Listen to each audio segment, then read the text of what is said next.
बिना बिजली का गांव।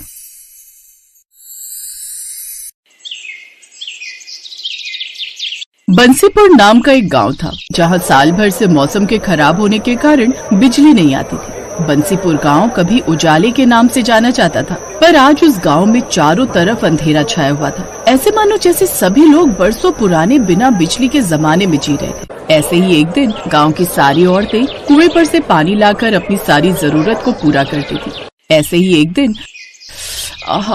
थक गई रे, मैं तो साल भर से इस कुएं से पानी खींचते हुए परेशान हो गई। अब ना खींचता मुझसे इस कुएं से पानी, मेरे तो कमर में दर्द रहने लगा। अब दर्द हो या कुछ भी हो बहन, घर के काम तो सारे करने ही पड़ेंगे। ये भी कुआं है जिसको एक साल पहले कोई देखता तक नहीं था, और आज देख लो इस कुएं की कितनी अहमियत है। सही कह रही हूँ बहन, जब से गांव की बिजली गई है इस कुएं ने अपनी अहमियत बता दी है, और बिजली न आने से सारी बिजली से चलने वाली चीज बंद पड़ी है। बस काम में आ रहा है तो बस ये कुआं। काश उस दिन गांव में वो तेज तूफान और आंधी ना आई होती जिस वजह से तार टूटकर बिजली का ट्रांसफार्मर न पुकता, तो आज हमारे गांव में भी बिजली होती। ऐसे सब मिलकर अपने बिना बिजली वाले गांव की दुख दर्द पीड़ा एक दूसरे को सुनाने लगती हैं, और कुछ देर बाद सब अपने घर चली जाती हैं। एक दिन नंदिनी कुएं से पानी लाकर घर पर कपड़े धो रही थी, तभी खुद से कहती है, हे भगवान, इस गर्मी में तो पूरे शरीर का पानी ही निचोड़ जाता है। पहले कुएं से पानी खींच कर लाओ और फिर हाथ से कपड़े धो। क्या फायदा दहेज में वॉशिंग मशीन मिलने का, इसको तो अब मैं बेच ही दूंगी। ऐसे ही एक दिन अंजना गर्मी में हाथ के पंखे से हवा कर रही थी, तभी अंजना अपनी सास से कहती है, आहा गर्मी, किस काम का ये एसी जब देखो बंद पड़ा रहता है। इसे उतरवा कर बिकवा देना बहू, बिना बिजली के गांव में इस एसी का कोई मोल नहीं है। ऐसे ही एक दिन शाम होते ही सारे गांव में गुप्त अंधेरा छा गया था, और गांव के सभी आदमी शाम को दिन ढलने से पहले ही काम पर से अपने अपने घर वापस से आ जाते हैं, क्योंकि पूरे गांव में लाइट न होने की वजह से पूरे गांव में घुप अंधेरा हो जाता है, जिससे पास खड़ा इंसान भी नहीं दिखता था।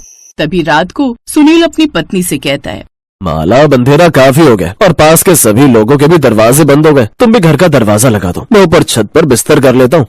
अंधेरा होते ही सभी गांव के लोग अपने अपने घर के दरवाजे लगा लेते थे, और माला भी अपने घर का दरवाजा लगाकर मोमबत्ती के उजाले में छत पर चली जाती है, फिर बिस्तर पर जाकर लेट जाती है।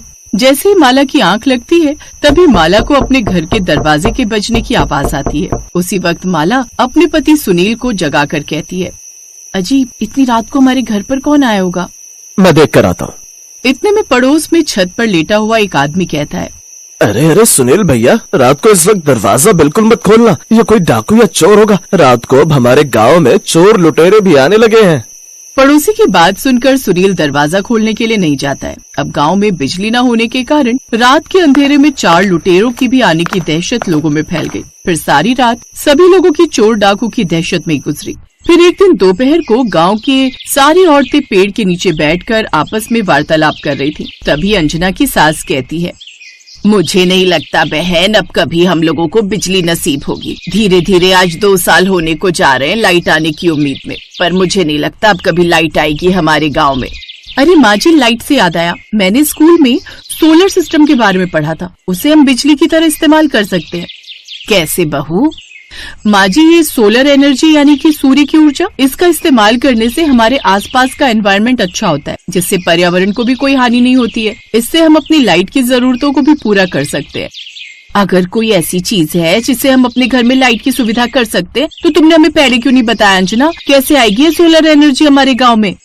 इसके लिए हम सबको अपने अपने घर की छत के ऊपर सोलर प्लांट लगवाना होगा, जो सूरज की किरणों से चार्ज होगा, और उससे हमें एनर्जी मिलेगी। ये थोड़ा महंगा जरूर होता है, पर हालातों को देखते हुए बस अब यही नजर आ रहा है। गांव की सभी औरतें सोलर पैनल लगवाने के लिए तैयार हो गई, और अगले दिन ही गांव की सभी औरतों ने अपनी अपनी छत पर सोलर पैनल लगवा लिए, जिससे गांव के कुछ घरों में बिजली आ जाती है। तभी नंदिनी अपनी सास से कहती है, माँ जी देखो, टंकी में 2 साल बाद पानी आया है। ये तो तुम सही कह रही हो बहू, पर ये सोलर पैनल हमको महंगा पड़ा है। गांव में अभी आधे से ज्यादा घर हैं जिनमें अभी लाइट नहीं थी, क्योंकि वो लोग इस सोलर पैनल का खर्चा नहीं उठा पाएंगे।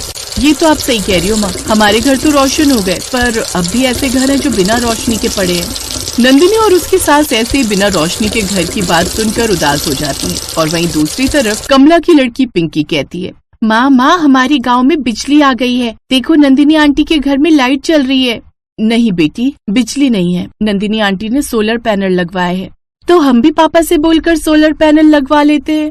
नहीं बेटी, हमारे पास इतने पैसे नहीं है जो हम सोलर पैनल लगवा सके। ऐसे ही गांव के किसी घर में लाइट आ रही थी तो किसी घर में नहीं थी। यही सिलसिला जारी रहा और एक दिन फिर से गांव की सभी औरतें उस पेड़ के नीचे बैठी थीं और आपस में बातें कर रही थीं। नंदिनी भाभी, अब तो एसी की हवा में अच्छी नींद आती होगी तुमको। तुम्हारे घर में तो लाइट आ गई और एक हम है, पूरी रात 1 मिनट को आंख नहीं लगती गर्मी के मारे। क्या मजे आ रहे हैं कमला दीदी, कर्जा लेकर लगवाया था ये सोलर पैनल, अभी तक नहीं उतरा सर से कर्जा। बड़ा ही महंगा पड़ा ये सोलर पैनल, इससे अच्छी तो हमारी लाइट ही ठीक थी। कमला और नंदिनी की बात सुनकर अंजना कहती है, मैं ये सोच रही थी क्यों ना हम लोग गांव में बिजली लाने का ही कुछ जुगाड़ करें। पर हम गांव में बिजली कैसे ला सकते हैं जब आज तक मर्द लोग इस गांव में बिजली नहीं लेकर आ सके। हम मर्द लोगों से कम है क्या? वैसे भी गांव में बिजली मर्द नहीं बल्कि हमारी शिक्षा लेकर आ सकती है। आप लोग कहो तो हम लोग कल ही बिजली दफ्तर चलते हैं और अपने गांव में बिजली ला कर दिखाएंगे। अंजना की बात सुनकर गांव की सारी औरतें राजी हो जाती हैं और अगले दिन ही गांव की सारी औरतें बिजली दफ्तर चली जाती हैं। सभी औरतों ने मिलकर सरकारी दफ्तर में जाकर बिजली की अपील की और सरकारी कर्मचारी ने अंजना को एक फॉर्म भरने के लिए दिया। इस फॉर्म को भरना है, पेन मिलेगा आपके पास? सरकारी कर्मचारी अंजना को पेन मांगते हुए देख हैरान हो जाता है और कहता है, आपको ये फॉर्म भरना आता है? जी आता है। अब आप पेन देंगे मुझे? सरकारी कर्मचारी अंजना को पेन देता है और अंजना पूरे फॉर्म को इंग्लिश में भर देती है, जिसे देख कर्मचारी भी शॉक में रह जाता है। 3 दिन बाद फिर से आना, थोड़ी और कानूनी कार्रवाई होगी। उम्मीद है सरकार आपकी मदद जरूर करेगी। और वो सारी औरतें फैसला कर लेती हैं कि वो गांव में लाइट लाकर रहेंगी। और अंत में एक दिन गांव में सरकारी कर्मचारी बिजली जोड़ने के लिए आ जाते हैं। अंजना का पति मुकेश कहता है, आखिरकार हमारी गांव की औरतों ने गांव में बिजली के तार जुड़वाई दिए और उनकी मेहनत रंग लेकर आई। सभी लोग गांव में 2 साल बाद बिजली आने के इंतजार में खुश हो रहे थे और थोड़ी देर बाद बिजली के तार जुड़ जाते हैं और गांव के सभी घर और सड़कें उजागर हो जाती हैं। ये लाइट आ गई। सभी बच्चे लाइट आने की खुशी में बाहर सड़क पर रोशनी में नाचने लगे। पूरे 2 साल बाद बंसीपुर गांव में लाइट आई थी। अब घर में पड़ी सूखी टंकियों में भी पानी आना शुरू हो जाता है और गांव के सभी लोग रात को सड़कों पर खड़े होकर लाइट का आनंद ले रहे थे। माँ जी, मैं जल्दी से कपड़े धोकर आ जाती हूँ, नहीं तो भीड़ लग जाएगी नल पर। बहू भरी गर्मी में कहाँ जाएगी कपड़े धोने? मुझे तो डर है कहीं तू बीमार न पड़ जाए। माँ जी, आप जाने दो मुझे कपड़े धोने, नहीं तो फिर शांति आंटी की बहू पूरे कुनबे के कपड़े लेकर धोने बैठ जाएगी, जिससे शाम तक नंबर नहीं आएगा। ठीक है, तेरी मर्जी, चली जा कपड़े धोने। रीता कपड़े लेकर नल पर धोने चली जाती है। ये कहानी है एक गरीब परिवार की जो जौनपुर गांव में रहता था। उस गांव में बिजली आने का कोई साधन नहीं था। उस परिवार में एक सास और उसकी एक बहू, एक बेटी और 2 बेटे रहते थे। बड़ा वाला बेटा उमेश गांव में रहता था, जो मेहनत मजदूरी करके अपना घर चलाता था, और दूसरा बेटा सौरभ शहर में रहता था और एक रोज वो शहर की लड़की से ही शादी कर लेता है। शादी के बाद अपने गांव में कुछ दिनों के लिए रहने आता है और जैसे ही उसकी सास अपनी छोटी बहू को देखती है, उसको घर के बाहर ही रोक देती है। ये लड़की अंदर नहीं जाएगी। पर माँ क्यों? ये बहू है आपकी। तुमने शादी करने से पहले अपनी माँ को एक बार भी बताना जरूरी नहीं समझा। माना माँ, मेरी गलती है, पर मुझे माफ कर दो। कमला अपनी बेटी की खुशी के लिए रिंकी को अंदर बुलाती है और उसे अपनी बहू स्वीकारती है। थोड़ी देर बाद जब रात होने लगती है तो सारे गांव में लाइट की जगह मिट्टी के दिए जलने लगते हैं, जिसे देखकर रिंकी अपनी सास से बोलती है, माँ जी, ये गांव के किसी भी घर में और हमारे घर में लाइट क्यों नहीं जल रही है? बहू, लाइट? हमारे गांव में बिजली नाम की तो कोई चीज ही नहीं है जो लाइट जलेगी। हम सभी लोग अपने कामों को दिन ढलने से पहले ही निपटा लेते हैं और रात दिए जलाकर काटते हैं। क्या? ये क्या कह रही हो माँ जी आप? इतनी भयंकर गर्मी में वो भी बिना लाइट के कैसे रहती हो आप? रिंकी अपनी सास की बात को सुनकर बुरी तरह से चौंक गई और उसको यकीन नहीं हुआ कि यहाँ इस गांव में लाइट नहीं है। फिर आधी रात को रिंकी अपने पति को जगाती है। ये कहाँ लेकर आ गए हो तुम मुझे? मैं चैन की सांस भी नहीं ले पा रही हूँ। पता भी है कितनी गर्मी लग रही है। अरे यार रिंकी, सो जाओ, ये कोई समय उठाने का? आंख बंद करके सो जाओ, नींद आ जाएगी। सौरभ ऐसे बोलकर सो जाता है और रिंकी सारी रात करवट बदलती रही और पूरी रात गर्मी की वजह से सो नहीं पाई।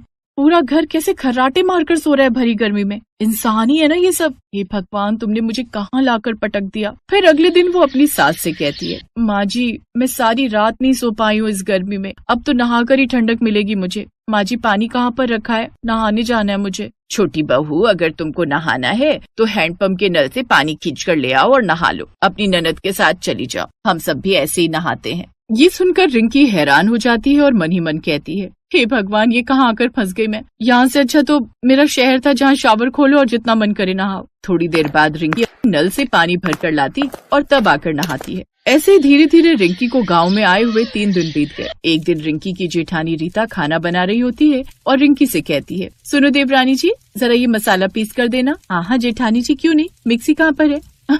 अरे देवरानी जी, आप भी कैसी बात करती हैं? हम लोग तो सिलबट्टे पर मसाला पीसते हैं। ये क्या होता है जेठानी जी? ये बिना लाइट के चलने वाला जुगाड़ है देवरानी जी। इस सिलबट्टे पर पिसे मसाले की सब्जी भी एकदम दमदार बनती है। जब रिंकी रीता को मसाले पीसते हुए देखती है, ये क्या आफत है, पत्थरों से मसाले पीसते हैं यहाँ के लोग, छी, अभी तो पता नहीं क्या क्या देखने को मिलेगा। एक रात रिंकी के पेट में अचानक दर्द हुआ जिससे उसे पोटी आने लगी, लेकिन घर में रात को पानी भी खत्म हो गया था और नल भी दूर था। माँ जी, मेरे पेट पे बहुत तेज दर्द हो रहा है और पानी भी नहीं है घर में। माँ जी कुछ करो जल्दी से। क्या माँ जी कर रही है? किसने बोला था रात को इतना ज्यादा खाने के लिए? माँ जी जल्दी करिए, निकल जाएगी नहीं तो। यही निकल जाएगी तो एक काम कर, यहीं कर दे, और नहीं तो मेरे सर पर कर दे।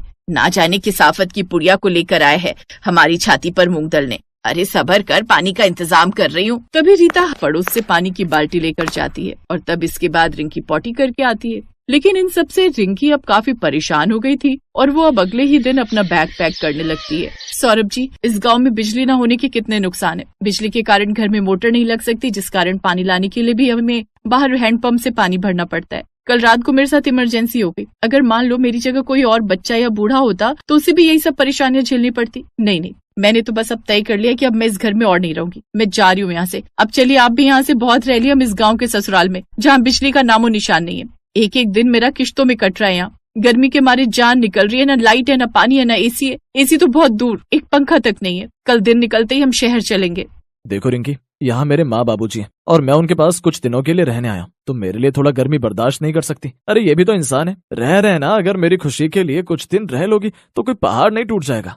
रिंकी पत्नी की खुशी के लिए गांव में बिना बिजली के रहना सीख जाती है और सबके साथ मिलजुल कर रहने लगती है। ऐसे ही एक हफ्ता गुजर जाता है और फिर एक दिन सुनीता, माँ जी देखो ना, मैंने कितने मन से पालक पनीर बनाया था, सब गर्मी के कारण खराब हो गया। काश भाभी हमारे गाँव में भी बिजली होती तो एक फ्रिज होता जिससे ये रोज रोज का नुकसान नहीं होता। बेटी, इस गांव में कभी भी बिजली नहीं आने वाली। पूरी जिंदगी निकाल दी मैंने अपनी ऐसे ही। वहीं खड़ी रिंकी अपने परिवार की परेशानी देख मन ही मन ठान लेती है कि अब इस गांव में वो बिजली लाकर ही रहेगी। माँ जी, अब इस गांव में बिजली की सुविधा ला कर रहूंगी, जिससे इस गांव को और हम लोगों को बिजली के कारण होने वाली सारी परेशानी से छुटकारा मिल जाएगा। बस बस रहने दे बहू, तू कितने बड़े बड़े गांव के मुखिया यहाँ बिजली ना ला सके, तू बिजली लाएगी यहाँ। माँ जी, मैं आपसे और सभी गाँव वालों से वादा करती हूँ कि मैं इस गांव में बिजली ला कर रहूंगी। अब रिंकी बिजली विभाग के ऑफिस जाती है और इस बारे में इंक्वायरी करने लगती है। कितने समय से जौनपुर गांव में बिजली नहीं है, लोग यहाँ परेशान पड़े हुए, आखिर प्रशासन कर क्या रहा है?